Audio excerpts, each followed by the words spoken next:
People of the internet, I'm Mike. I'm Brendon. This is Thirsty Thursday on gettingworked.com. Brendon, it's Thursday. Yes, Thursday. So, first question. What are you drinking? It's the same thing. The same thing? Is the entire first 2 months of this podcast just going to be you drinking that bottle of mezcal? Next week, I promise it'll be something different. I didn't even get myself anything new for my birthday. I've just Happy belated birthday, by the way. It was your birthday. It's been a minute. Yeah. Yeah, happy. Yeah. It's not happy when you get older. Anyway, yeah, same it's bottle. Getting that way. Next time it'll be something better. Different glass. Engraved from the Augusta National Golf Club. When did you go to the Augusta National Golf? When did you go to the Masters? How did you get to the Masters? I played in an amateur tournament that I qualified. No, my grandfather and grandmother were wonderful golfers, and my grandfather went to a bunch of tournaments and stuff like that. He actually went to Augusta and got that glass, and yeah, so that was one from his collection. Okay. So yeah. So a grandfather golf glass full of mezcal. Exactly. Yeah. Well, he used to be a greens. He tended greens when I was a kid, and I would get to ride in the golf cart. And golf he was course. Like a greenskeeper on the golf course. Yeah. After he retired, he just stayed retired for about a week or two, and decided he couldn't stay retired, and decided to be a groundskeeper at a golf course. And I got to every Saturday was spent going to watch the train go by and hang out with Grandpa at the golf course. That sounds like a Caddyshack sequel I'd watch. So yeah, the antics in the cart were pretty bad. But anyway, I've got Brink Brewing Company. This is Jackpot Joey Game Day Ale. Is this in Joe honor Burrow. of the... Yeah, I mean that game. The Bengals. Yeah, the Bengals had a rough game on Sunday. So why don't you pour that out for your fallen homies? I'm about to say I should probably pour half of this in the dirt, but A, this isn't dirt. B, I'm not going to waste beer. So this is Game Day Ale. I like when breweries are nondescript. Just Game Day Ale. What the fuck is that? So I feel like that should be something that's easy drinking. You can have with food, because there's something you just can't have with food. I want to be able to have that with some nachos, some potato skins. Claims to be a golden ale for a golden era. So, and when you're done with it, you give golden showers.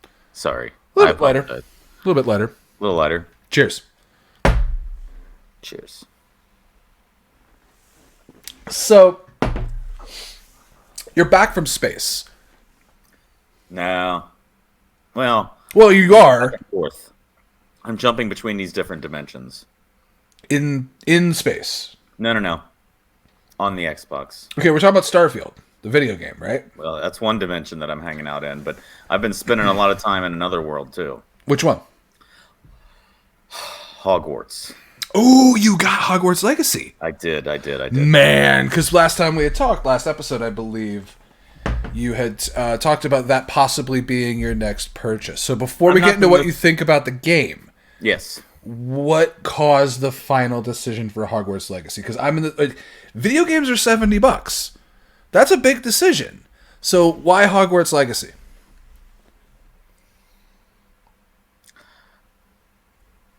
I've seen it played.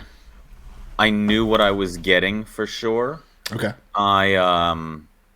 It reminded me of some things that I've really enjoyed in the past. The two that come to mind would be Batman Arkham series or Lord of the Rings Shadow of Mordor, Shadow of War, just with the flowing combat. And I figure I'll get Star Wars again at some point. I would like to finish the first Star Wars again because I don't remember as much. Hogwarts, I'm starting something brand new. I don't have to worry about when you say the first Star Wars. The first of this series of game, the Jedi the ones with the Survivor. Joker boy. Yes. Okay. Yes. I don't remember his name. Apparently, he was also in a show that I need to see. Shameless. Never saw it, but I hear it's great. My wife watched every episode or every season of that show, which I'm assuming is every episode. It seems like if you took Always Sunny in Philadelphia, removed all show. the comedy from it. Well, okay. Removed the light-hearted comedy where you're like, these guys. Some of the things that happened in that show seem to be really funny, but it's not like, these guys. It's like, oh no, these guys. That's not good. In a good way, though. It's entertaining. That's where. Oh no, these guys. In a good way. Well, that's where the guy from. I don't know if I've ever said it like that and been excited. The Bear, yeah, the guy from the Bear, Jeremy Allen White. That's from what I understand, where he got his popularity from was a shame. Isn't it William H. Macy's in it as well? Yeah, William H. Macy plays the dad, who is kind of like the central driving and character. Jeremy something. So a lot of 3-word names. Yeah. Ooh, I wonder that. That's interesting. Jeremy Allen White, William H. Macy. Cameos coming from Jonathan Taylor Thomas, Dick York, Dick Sargent York. Wait, there's there's nothing in the middle. You just went back to 2 names. Yeah. So give him a nickname, Dick York. Big Dick York. So regardless of Big Dick York and a sergeant, you are bouncing between Starfield and Hogwarts Legacy. You made the decision to purchase Hogwarts Legacy. Absolutely. First impression. I've spent more time on it than Starfield lately, unfortunately. So 100, yeah, it's great. It becomes very addicting. Yeah. Yeah, and it looks great. You're picking it up when most people have already beaten it. What's that feeling like? Knowing that you could probably pop on any website right now, and figure out the story, the spoiler, the ending. And I know you're not a spoiler guy. Well, here's what's funny. I just finished the Harry Potter movies for the first time last month, and I never like in your life. Yes, really? I had never seen the last 2, the Deathly Hallows. Okay, I'd never seen Deathly Hallows 1, Deathly Hallows 2, but somehow I've avoided spoilers for who knows when they came out. That many years, because I still didn't know if Harry died or Voldemort died. And well, I mean, I had my feelings. Hold on. You didn't know who. So I understand not knowing the spoilers, but you didn't know if that whole story ended with Harry or the bad guy? You know, I just really wanted, like, both the wands, they're hitting, and then both of them blow mutually up. Assured destruction? Yeah, just boom. You just want scorched earth. Yeah. So you let's start a new era. So you didn't want a Hogwarts Legacy. You wanted like there were 7 movies. We got a legacy. Well, what was the bomb movie that just came out? Oppenheimer. You wanted like Hogwartsheimer. You just want like you want Hogwartsheimer. You just want like this dark, desolate movie where they fight each other. They cross the streams and boom, Hogwartsheimer.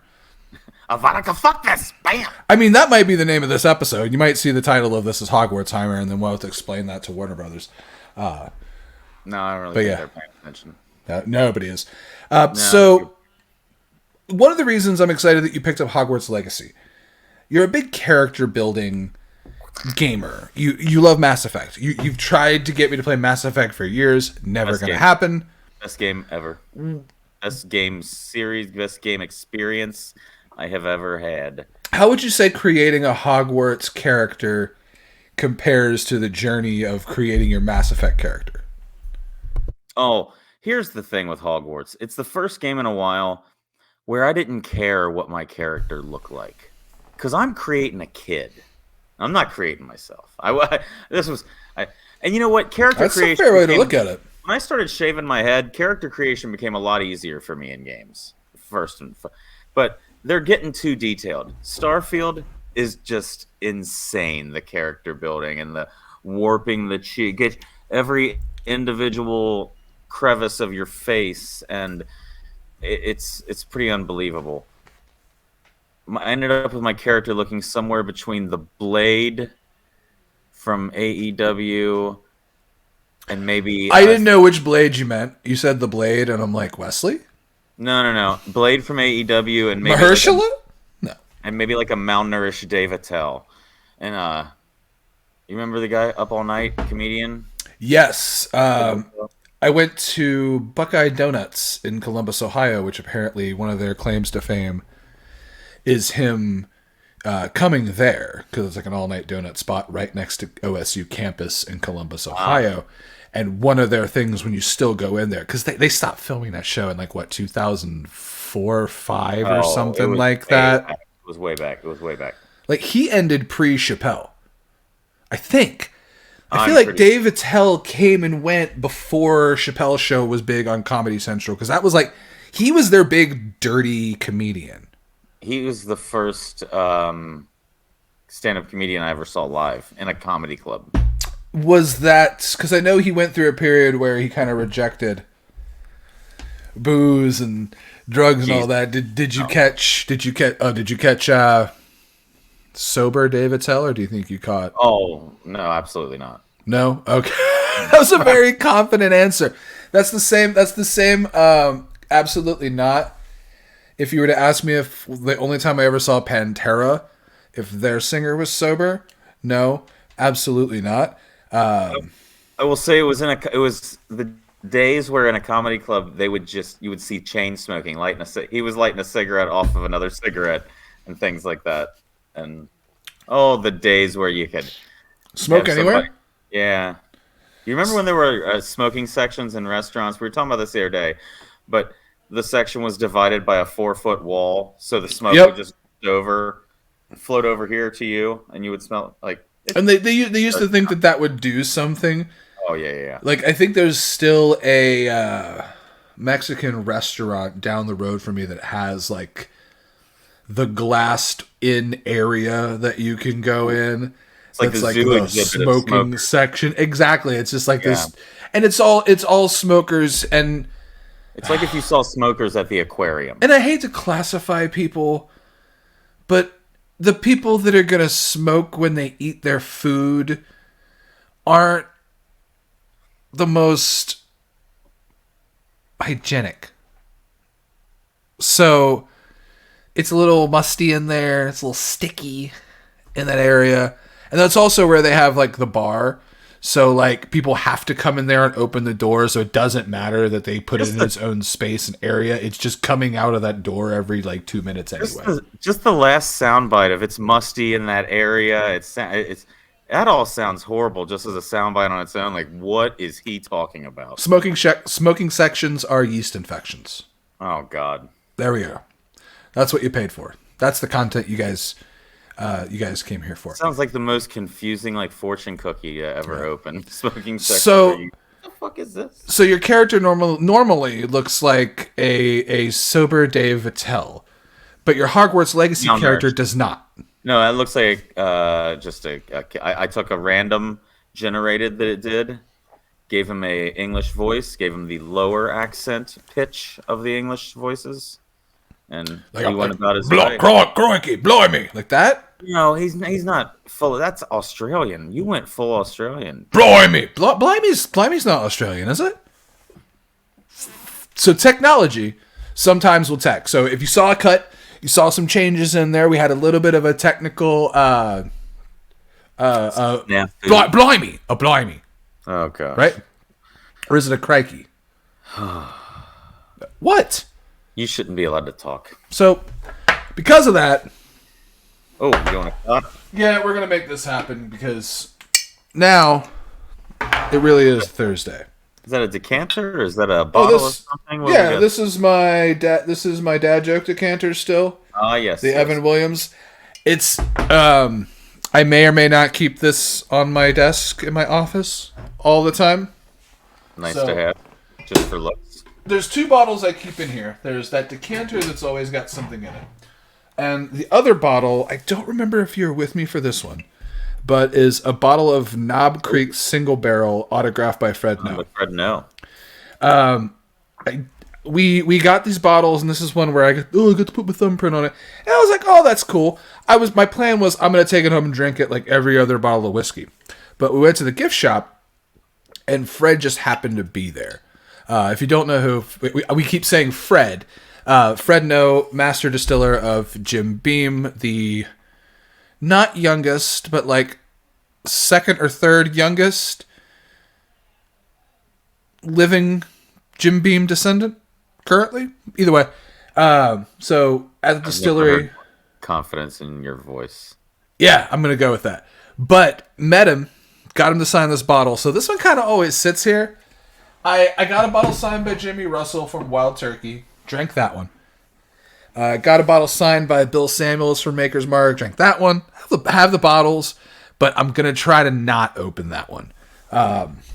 It's a long way of saying cheers. Cheers. So, you got sorted into a house. I did. What house did you go into?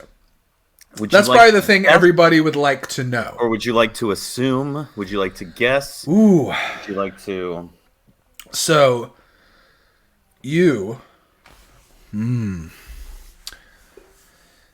are... And I'm gonna try to remember the mechanic. You can do the sorting hat for randomality, but you can also just say, no, I want to pick my house, right? They ask you 2 questions. I answered 2 questions, and I don't really remember what they are. I think if you disagreed with that, you can hit an option that goes, no, I want to be this one instead. So you went with their random choice. Well, I didn't know you could do the other thing. Well, good. So you went with the random choice. If knowing you went with a choice based on 2 questions. Mm-hmm. Hufflepuff. Is that the bird? No, it sounds like... Which one's Hufflepuff? It sounds like a fluffy Pokemon. You ever caught a Hufflepuff? Like, it sounds like a Pokemon. Yeah. I could totally see that as a card. And I don't feel like... Down. I really don't... See, I am not the Harry Potter lore and deep diving person that some people are. I'm having fun with this game because it's kind of outside. It takes place years and years and years before the Harry Potter generation. I don't know the lore. I don't know all the houses, but I feel like just by the name, I feel like Hufflepuff, I should take offense that you think I belong in Hufflepuff. I think from what I understand, Hufflepuff are nice people. See, my brain immediately goes to Slytherin, but I feel like that's an attack on your character. I feel like if I would have came out of the gate going, you probably were a Slytherin, you probably would have gotten offended by that. Oh, you think I'm a dark, evil person who's going to turn on my friends? I'm a Slytherin. I fucking knew it. I'm going to go with my instincts from now on. You green snake motherfucker. Hey, you Slytherin-ass bitch. What'd you answer the questions with? Kick a fucking puppy? They use the word ambition. Ambition? Yes. Yeah. I had ambition.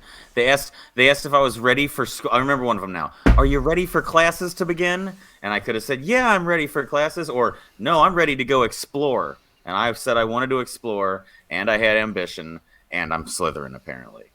But it's really cool. When you walk to the common room, there's nothing. There's just a wall. And then this snake body comes up and reveals the door. And then there's moments that I sit there and I know how old I am, and I can't believe I'm playing this game. Why? So fucking good, though. Man, I'm beyond the point where the genre of game is going to determine whether or not it's my game. One of my favorite gaming experiences I've had. Stay. No, what did you think I was going to say? One of my favorite gaming experiences has been. God, please don't be Fortnite. No, I don't play Fortnite. That's too much going on. I don't hate Fortnite. I'm not gonna disrespect Fortnite players. That shit's making a ton of money. I don't need the shooting and the building. I don't need those two things together. You're being attacked. There's a guy coming. Is your weapon loaded? Quick, build a house. Yeah, like I get who that appeals to. I'm gonna but that's just not for me. The sky. I'm being shot at, and I'm gonna. It Takes Two. It Takes Two. It's the 2-player like Honey I Shrunk the Kids co-op 100%. It's a story about a husband and wife whose marriage is on the rocks. They're getting a divorce. Their daughter overhears it. Long story short, she wishes, I wish my parents don't get divorced. And then they turn into these little they become swingers. They start fucking everyone in the neighborhood. No, okay, never mind. Sorry. And then that's the game. You got to go knock on everyone's door and convince them to fuck through a series of Elder Scrolls style questions that are branched and rooted. You have to convince people to fuck. You have to convince people to come to your key party. Yes, exactly. You find keys in the neighborhood, and you get more people into the basket. That's the game we should make. I still like you trying to be like hip, talk like one of the Bethesda kids. Hey, the Bethesda kids, is that a thing? Was that Elden Scrolls? Was that the Elder Rings? Was that the ring on the Elder? No. Speaking of Bethesda sex. Well, hold on. It Takes Two. Two-player game where you get the magic turns you into little like dolls, like you're both kind of wooden puppet dolls that are like really tiny, and the whole game is like. Where's the magic come from? I don't want to spoil that part. Okay, sorry. I'm not going to spoil that part because the where the magic comes from is 90% of absolutely not. It's comedic. Comedic. Nope, you're not going to expect it. And it's what drives the story. But eventually, it's essentially a co-op game where you're trying to solve all these puzzles, get through these maps to get back to your daughter. And the game is fascinating. My wife and I played it all the way through. We don't rarely play these kind of games together all the way through for this long, but it's fantastic. It was made by the same people that made what's the prison game where we rip the toilet out of the wall? A Way Out. A Way Out. Yes. It's made by those people. So it's got that same co-op element. We were halfway through our escape. Oh man, like once you started seeing butt cheeks, that game was like a different game. The game started with being hosed off in a shower. Yeah, you see butt cheeks in like the first 2 minutes of that game. But it's not our key party game. Yes. That's coming soon on gettingwork.com. Key Party, the game. So you were talking about Bethesda. Yes. You've been spending a lot of time in their fucking content, like you were saying. That's the other game besides Hogwarts that you've been fucking in all the time. No, so what are you doing in the Bethesda world? I've not been fucking in the Bethesda world, but there is a special buff you can get in there. So hold on. I've been playing video games my whole fucking life. Buff. I don't understand a buff. Is it that what it is? Is it you get strong? Is it how you get stronger in a game? It's a boost. In this situation, the buff that I'm speaking of, you would get, I believe it's an extra 10% experience on everything you do for 25 minutes. You get extra 10 experience on everything you do. So essentially it's kind of like faster for the next 25 minutes. Yeah, I was relating it to Call of Duty because in Call of Duty you get like double XP tokens where you use one and then for like 5, 10, 15, 25 minutes you get double XP. So it's a buff kind of gives you extra points for a certain thing. Like a common buff in Bethesda games is the well-rested bonus. It's in Skyrim, it's in Fallout. It's when you sleep in a bed for more than 6 hours. It's how you save the game. Okay. But if you go and you sleep in a bed, you wake up and you have a well-rested bonus. Your vitals are back, and you gain experience a lot better. So it's kind of like you want to keep a cycle of sleeping here and there. Well, that's kind of like with Dungeons and Dragons. Sleep and rest will replenish things for you. So that makes sense. Yeah. Okay. There's a buff in this game too. But the title of the article kind of like makes it sound a lot better than it is. Because the title of the article says, having sex daily in Starfield is actually a fast way to level up. Hold on. Let me pull this up. I got it for you. Let me pull it. There it is. All right. So hold on. Nope. You didn't. Having sex in Starfield is actually a fast put. So you can fuck in this game? No. So there's a bonus. We now know that, as they say it, every time you have sex, you'll receive a buff called, quote, emotional security. A buff fuck? No. Maybe. Are you getting buff fucked? But no. No? Ew, I don't think so. Oh. That's a different bonus. But yes, by having sex, you get, quote, emotional security. Emotional security? Yeah, this boost allows you to gain an additional 15% XP for the next 24 minutes. So sex allows you to have 24 minutes of just a better day. Is it a mini? Hold on. So there's so much to fucking unpack here. So Actually, here's the other thing too. There's no way to have a one-night stand with any of these NPCs, so the only way to get this perk is to get to know them on a personal level. So you have to build a relationship. Yes. Court just to fuck for 20... No. Before you can spend the night with them, you'll need to marry one of them. No. Yes. Once you do that, the two of you will begin to share the same bed. You'll know you're about to receive the buff. If you, I love that. You know you're you ready to receive this buff. Hey girl, you getting buffed tonight. You getting buffed. You know that you'll be able to receive the buff if you hear your partner saying suggestive comments as you wake up next to them. So hold on. That's kind of like real life. If you wake up next to somebody and they're saying some suggestive shit, you know you're gonna get that buff. So how much time is spent interacting with your individual crewmates in this game? See, now when I played Mass Effect, some days I would come in and it's just a maintenance day. I'm talking to people, I'm learning their backstory, I'm selling weapons off, but there's a lot of time to talk, learn backstories. Then all of a sudden it opens up side quests for them and you help them out. And then they're like, hey, I might want to buff this guy. So is that where that's it? The key party game is all based on buffs. Once you exchange keys, then you have to buff somebody. No, then it depends on how good the key of a situation the key leaves you with. What if it's a key you need for the next level? You have to buff fuck to get the key. For the next level? What's the next level? The other dude's wife? The mouth. Wait, what are we talking about? The mouth? Yes! Wait, what's the first... I don't it's your hand. know what we're talking about anymore. So... I don't think you know what buffs are still. I know it's hot. So it looks like from this game... So hold on. So this is a game about exploring space. Yes. And this is where... It's an RPG. How long did this... Is this one of those, like, it took 10 years to come out games? Oh, it's been in development for a while. How much time did they spend on the buff fuck? I have no idea. You don't... It's not much. It's not much. You have to meet someone, court them, marry them just to get the buff. Just to buff. I was buffing before I got married.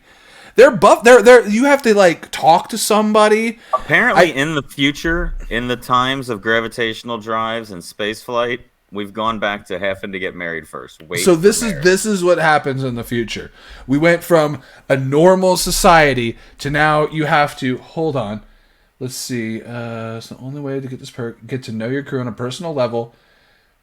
Receiving emotional security shouldn't take long. Before you can spend the night with them, we first need to marry one. The two of them. It's nice to know that if you sleep with someone, you get emotional security for 24 minutes. I was gonna say that's the moral of the story. If you sleep with somebody, you get emotional security for 24 minutes. That's a lot of work for 24 minutes of a buff. Hey, 5 minutes? That's a really disappointing buff. I know I'm a better buff than that. So you've brought up the buff. We buff fucked for a little bit. I haven't even done any of that. You haven't done you have hold on. You haven't done one. No. You don't have like a Starfield girlfriend or like a Starfield associate? Still very early. I've got some crew and stuff like that, but I'm working on some other stuff. Are you eyeballing the person you're gonna buff? No. No, you haven't figured that out yet? There's a lot of planets in the galaxy, my friend. Oh, fair. There's a lot of planets in the galaxy. I need to wait on my options. I'm working on other things right now. I'm learning about flora and fauna on different planets. I'm exploring. I'm collecting data. I'm just right now I'm just kind of scouting things for fun. So there's 1,000 planets you can land on. I've got some time to get with a girl. That's gonna be the ongoing check-in of this podcast is have you met the person that you're going to buff? I'll keep you guys updated. I'm looking for a hot alien. There you go. 3 elbows. That's what he likes. And in the game, I'm looking for a. Never mind. No, I don't know what you're. Fuck. So She can match my shirt. You're buffing all over space. Yes. I didn't jump into space, but I jumped into a portal. I'm actually a pre-order customer for the PlayStation Portal. Explain the Portal to me. I am not that familiar. Yeah.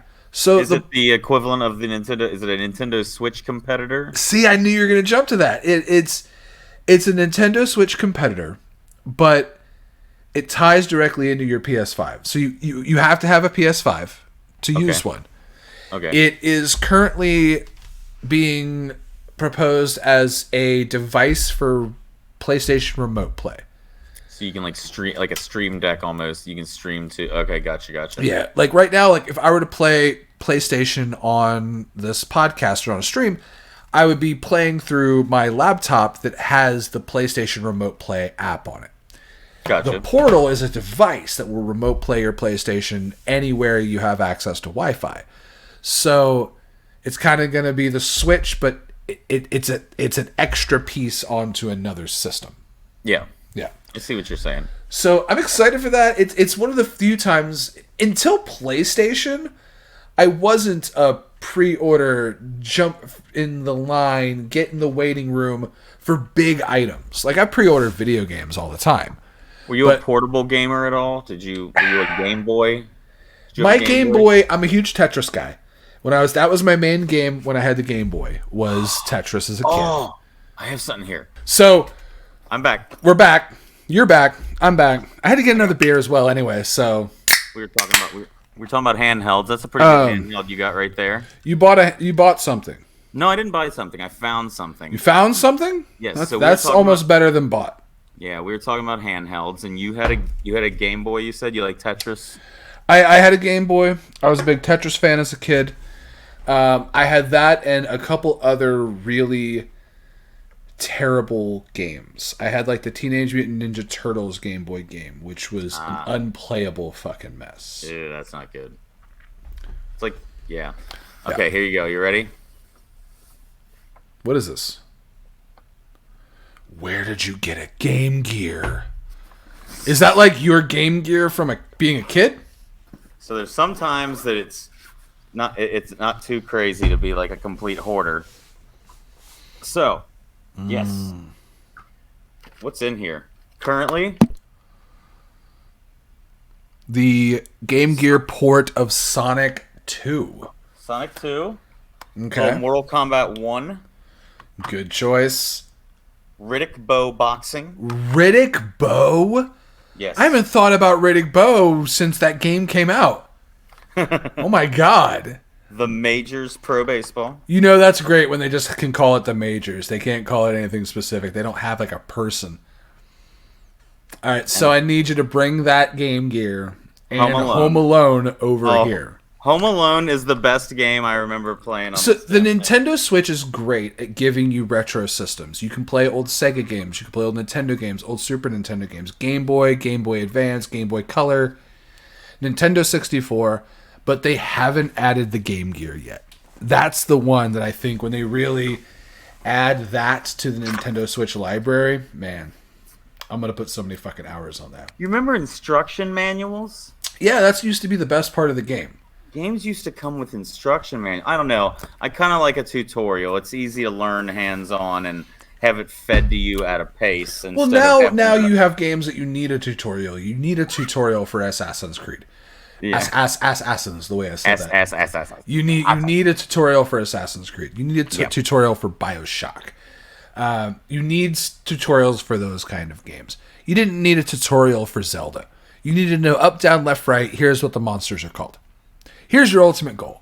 So, like... Are you ready for my admittance? I see that. What's your admittance? I've never played a Zelda game for more than an hour, maybe. You want my hot take? Yeah. They're all overrated. Well, we had one listener and he's gone. I think they're great stories. Ocarina of Time is good. Skyward Sword, fantastic game. But I think Zelda is a genre that gets cut too much slack because it's Zelda, and they just let every game is automatically like an amazing piece of art because it's a Zelda game. I don't think that's always fair. Mortal Kombat doesn't get that grace. Like Mortal Kombat Deadly Alliance, people call it hot garbage. Street Fighter is kind of the same way. There's Street Fighter games that people openly talk about. They're dog shit. I don't really hear people talk shit about Zelda games. But honestly, there's a few Zelda games that for me are just the same fucking thing. Like more of the same. Like Zelda Ocarina was good. Zelda gamers will die fighting you on the hill about Zelda. Kind of like I know a good group of people who, and myself including, that think it's absolutely insane that people can't play Mass Effect and find it to be the most amazing game that there is. I mean, but also... But I never played like Fallout. I couldn't get into Fallout. Absolutely love Skyrim. Couldn't get into Fallout. I can't get into Fallout. I own the BioShock trilogy. It's Gotcha. 1, 2, and 3. the one, but it's not called 3. It's called like BioShock Infinite. BioShock Infinite. Yes. It's the one where it's like, oh, we're in the sky now, we're not in the water. I remember. I remember when that was coming out, and it was on the cover of a Game Informer magazine. Remember Video Game Magazine? In our day, there were magazines. Oh God. I own those games. They're all right. Assassin's Creed is hit and miss for me. Assassin's Creed 2 was one of my favorite games I've ever played. Assassin's Creed 2 is fantastic. Brotherhood was the best of the Ezio trilogy. 3? Which one's the American Revolution one? Well, that's 3, but technically it's not the third. There's Assassin's Creed 1, then there's Assassin's Creed 2, then there's Assassin's Creed Brotherhood, then there's Assassin's Creed Revelations, then there's Assassin's Creed 3, then there's Assassin's Creed 4 Black Flag. Then, now at this point, I start getting lost. You start getting Unity, you get Rogue, you get Syndicate, you get the offshoots. There's Unity! Unity! What was that? What am I thinking of? Oh, Mortal Kombat. Toasty! Man! Talk about a game series, and I'm honestly super fucking excited for the new one. I enjoy. I just actually downloaded 11 to my. Turn your Xbox on. Let's play some Mortal Kombat against each other. I've got 11 on. I actually have it on Xbox. I actually own it on Xbox. That was one that I bought. I do as well. That was one of the final purchases I made before I switched over to PlayStation. There was a few, like I bought a bunch of games. I also have to break the news to you that I will forever be logged into Grand Theft Auto on PlayStation because I ported my account over. Wait, so you can't play it on Xbox anymore? From what I understand, I can't go back. I moved my account over to PlayStation. I don't even know you anymore. So, I mean, hopefully 6 comes out before we die. Right. I think you and I are. I'm gonna go before you, and then when you go, your light's gonna go out, and then as soon as it does, they're gonna announce Grand Theft Auto 6. Right. Like. I have, what is it, 10 years? How long has 5 been out? Well, you got to realize they work in a cycle. You're not going to make Grand Theft Auto games back to back. Rockstar is going to work on either Bully or Red Dead Redemption 2 was what they had been working on for most of the time. And then they started a team working on Grand Theft Auto at the end of that. They need to diversify their work. Yeah. There's a very limited people. There should be a team constantly cracking out Grand Theft Auto. That's the problem in the game industry is people having to constantly crank things out and being just run into the ground. And there's so many studios and offshoots of studios. Like, it never clicked to me until the 3rd game that the Arkham Batman games were made by Rocksteady. But specifically Rocksteady Montreal.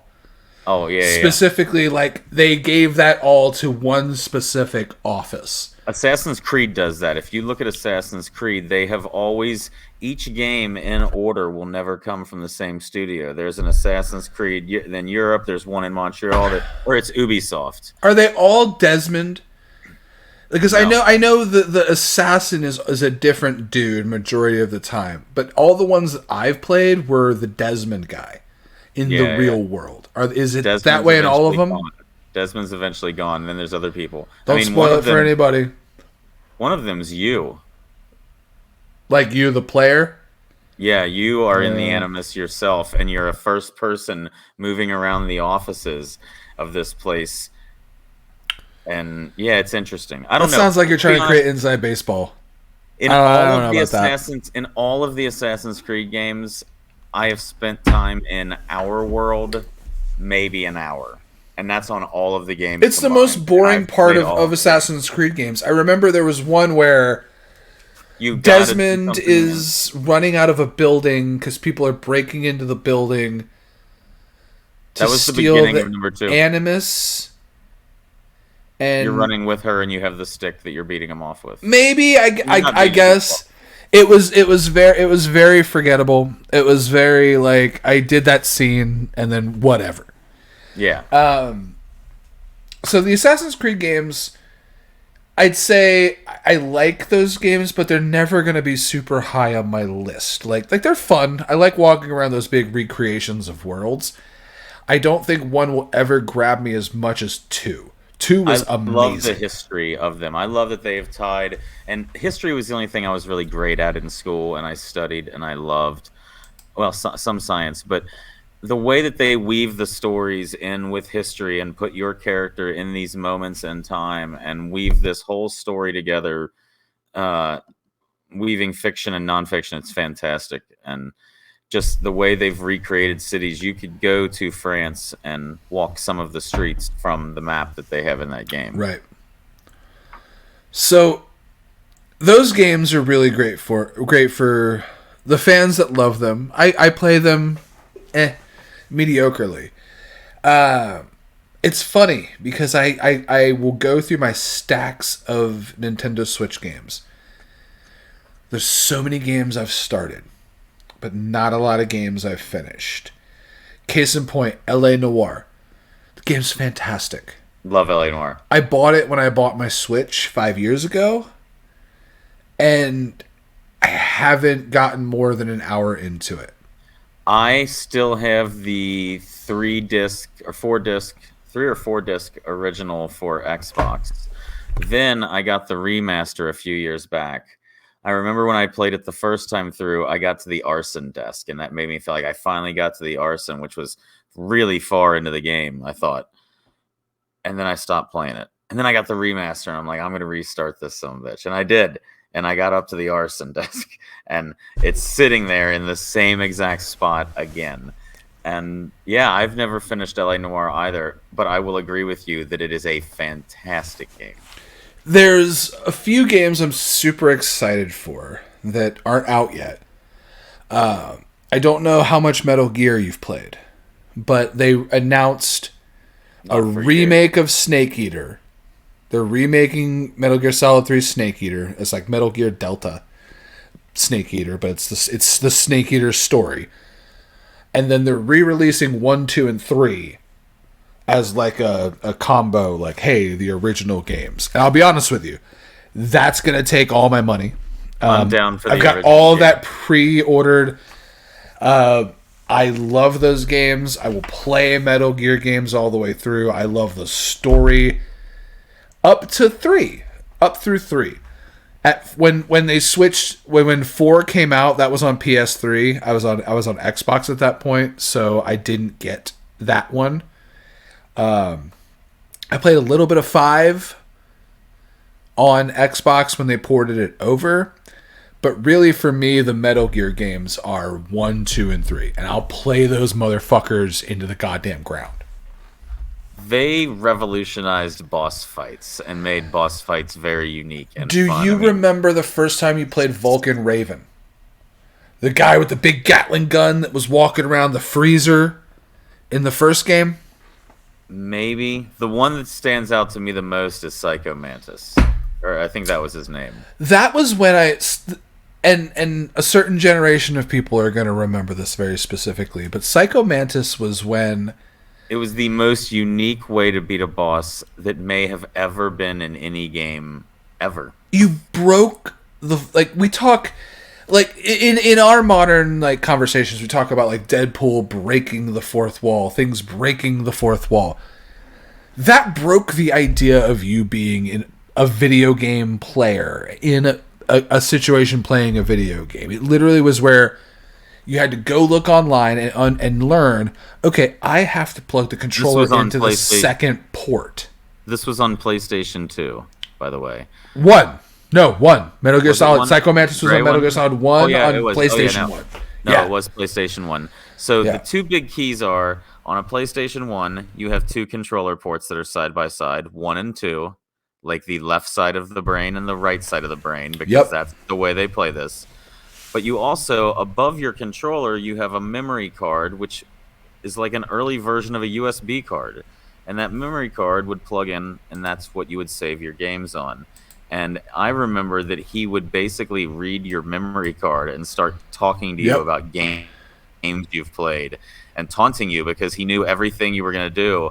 But to throw him off, you had to switch sides of your brain. I remember it would say, like, you like to play Castlevania, don't you? Because at that time, I had like 4 or 5 saved games for Castlevania Symphony of the Night. That's another game. I played that game all the way through, forwards and backwards, every single thing. I uncovered all the secrets. I did all the bullshit, went through all the gimmicks. So, like, when Psycho Mantis says, you play a lot of Castlevania, don't you? That is one of those moments where the art, the medium, the thing achieved its ultimate goal for me. Like, that's one of those moments where I really believe, like, dude, people make cool video games. There's been moments in gaming that stand out for me like that. There's a few. Knights of the Old Republic had one on Star Wars. A big reveal that happens about midway through the game that just blows your mind. Mass Effect also got me very bad. That's a game experience like I've brought up before. The Walking Dead Telltale games would be one that have really drawn me in and got an emotional reaction. I've never gotten into the Telltale games. There's The Walking Dead. I think you might like A Wolf Among Batman. And then there's The Wolf Among Us. I think you would like A Wolf Among Us. You think I'd like that more than Batman? It's like a combination of detective noir and fables with an R or NC-17 rating. I need Telltale Games to make an Only Murders in the Building game. I haven't seen it, but I hear that I need to. I love... Do yourself the fucking favor. I never thought I could get my wife to sit and watch Steve Martin Short, like that kind of stuff. Because, like, you know, her biggest exposure to Chevy Chase was, like, National Lampoon's Christmas Vacation, because I watched that all the fucking time. But she didn't watch a lot of those older comedians that I grew up on. Yeah. So I didn't think it was going to click for her. From what I understand, like, honestly, like, Selena Gomez normally wouldn't have been a thing. A person I'd be like, oh yeah, she's a great actress. Blows me away in the show. Yeah. Like, she's fucking incredible. She hangs with Steve Martin. She hangs with Martin Short. The show is funny. The show is clever. The storylines are well written. You're gonna give a shit. Like you're gonna dude. You are gonna give a fuck. It is a mystery that you will actually follow and want to figure out. Well, then I do like that. I don't really have a mystery show, but I have started a show that's very well written, funny, all the emotions, and that is something that everybody assumes that I've seen. Everybody already automatically said, I've seen this. Oh, you have to have seen that. Oh, you've got to, and I've never seen it. I'm gonna guess. What would be the show that you think is the show that I have to have seen? Ted Lasso. That's absolutely the show. Everybody probably, because you're a soccer dude. You like really you I'm gonna toot your horn for you. You've done comedy. You're very versed in comedy. You know a lot of stuff. So it seems like a smart comedy show. So I bet that's why people thought it was up your alley. So I could 100% see that everybody probably assumes you watch Ted Lasso. I don't watch Ted Lasso. My thing was I didn't have an Apple subscription, and I never cared to. I'm not an iPhone guy. I'm an Android. I'm a Galaxy. I'm a Samsung. Their content is good. MLS Soccer, the rights to it became an Apple TV thing. Mm-hmm. I got a free subscription to the MLS package by being a season ticket member, which is cool. And I thought, hey, through Xbox one time, they were offering like 3 months of Apple TV for a certain price. So I went ahead and did that. So Ted Lasso is the only thing that I have seen on my Apple so far. I watched my MLS package subscription. I've watched Ted Lasso. I don't know what else is on Apple TV. I have a show for you. That's on Apple TV? Oh, yes. Because I've still got it's a juicy peach of a TV show. Juicy peach of a TV show. The Shrink Next Door. Will Ferrell. Wait. Paul Rudd remaking a real situation from the 80s and 90s, from what I understand. Okay. And it's to coin the phrase, to use the phrase, tour de force of two comedic actors acting their fucking asses off. Will Ferrell plays this guy who owns like a fabric business, like a textile business in New York. So like, and like you learn really quickly he's really into his family, his Jewish traditions, the business that he runs. Those are like all the most important things in his life. He's really stressed out, but he's also like a bitch. He can't tell people no. He can't stand up to people. So he eventually starts going to therapy by the encouragement of his family.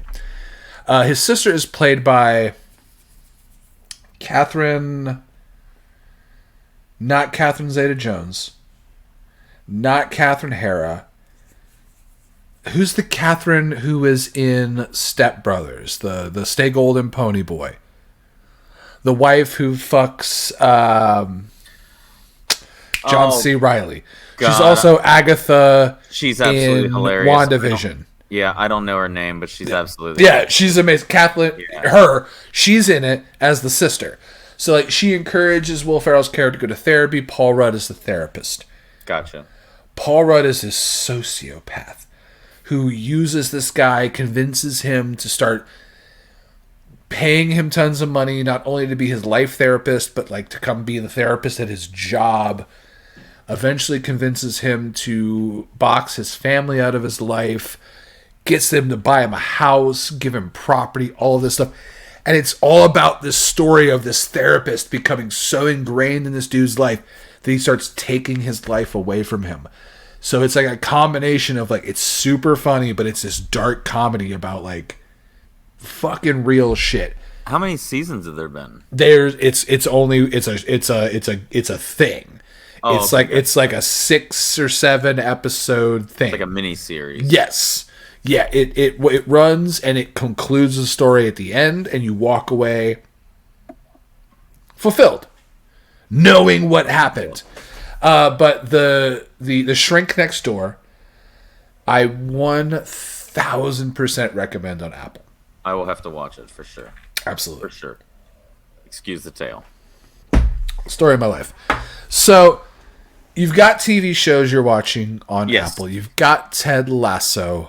Yep. I need you gotta pick up Only Murders in the Building. That's fucking fantastic. There's so much wrestling during the week as well. That's my problem. So much to watch, and it's gonna change. I faded out on some. It's gonna change. Like Collision, like you're just Dynamite too. Like I'm gonna watch everything on both of the shows now, but Collision isn't have to see it live the way it was when it started. It's not for me personally. Like I'll watch it, but I might watch it like if it airs 8 p.m. to 10 p.m. on Saturday, I might catch it after it goes off at 10 p.m. or I might catch it Sunday morning. And I usually watch most things after the fact. Dynamite is usually the only one that I watch live. I always end up being home for SmackDown. I'm planning to watch it live tomorrow, at least. Yeah, we're both going to AEW Dynamite tomorrow. Actually, yesterday, when this comes out, when you guys are hearing this podcast, it will have been yesterday that we went to AEW Dynamite. So I might have ran in the ring and done the Prince Nana dance. If I'm in jail, it's because I did this in the middle of a ring in Heritage Bank Arena. But that's going to be a blast. And I'm actually going to double down and challenge you to watch The Shrink Next Door.